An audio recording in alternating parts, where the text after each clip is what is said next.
आणि आता बातम्या मुंबई आणि पुण्यातल्या। मुंबई मेट्रो 2B मार्गाच्या पहिल्या टप्प्याचं लवकरच लोकार्पण, तर अंधेरी पश्चिम ते मंडाले मार्गिकेतील पहिल्या टप्प्याच्या लोकार्पणाची प्रतीक्षा लवकरच संपणार। ऑक्टोबर महिन्याच्या शेवटच्या आठवड्यामध्ये लोकार्पणासाठी राज्य सरकार आणि मेट्रो प्रशासन प्रयत्नशील। पुण्यात सारसबागेतील दिवाळी पहाट कार्यक्रमामध्ये गोंधळ, जमावाकडून तरुणाला मारहाण, चालताना धक्का लागल्याच्या कारणाने वाद, पोलिसांनी वेळीच मध्यस्थी करून वाद मिटवला। दिवाळीला प्रवाशांसाठी सर्व मार्गांवरती विशेष रेल्वे गाड्या सोडल्याचा नियमित गाड्यांना फटका, सुपरफास्ट गाड्यांसह वंदे भारतला रेल्वे 2 तास उशिराने पुणे स्थानकावरती प्रवाशांना पुन्हा पाहावी लागली वाट।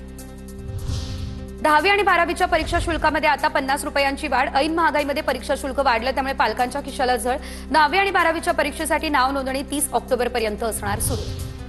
ढगाळ वातावरणामुळे पुणेकरांना उकाड्यापासून दिलासा, आज पुणे शहराला पावसाचा येलो अलर्ट, तर विजांच्या कडकडाटासह मुसळधार पाऊस पडण्याचा हवामान विभागाचा अंदाज। सरकारी कर्मचाऱ्यांच्या सेवा पुस्तिकांचं डिजिटायझेशन होणार आणि त्यामुळे नियुक्तीपासून ते निवृत्तीपर्यंतची माहिती एका क्लिकवर मिळेल। त्यासाठी ह्युमन रिसोर्स मॅनेजमेंट सिस्टीम ही यंत्रणा राबवली जाणार।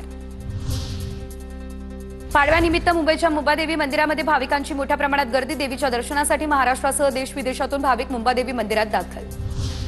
गृहनिर्माण संस्थांच्या पुनर्विकासासाठी सहकार उपनिबंधकांची परवानगी किंवा ना हरकत प्रमाणपत्र घेणं बंधनकारक नाही, मुंबई उच्च न्यायालयाचा निर्णय, त्यामुळे गृहनिर्माण संस्थांच्या पुनर्विकास आणि स्वयं पुनर्विकासाला मिळणार गती।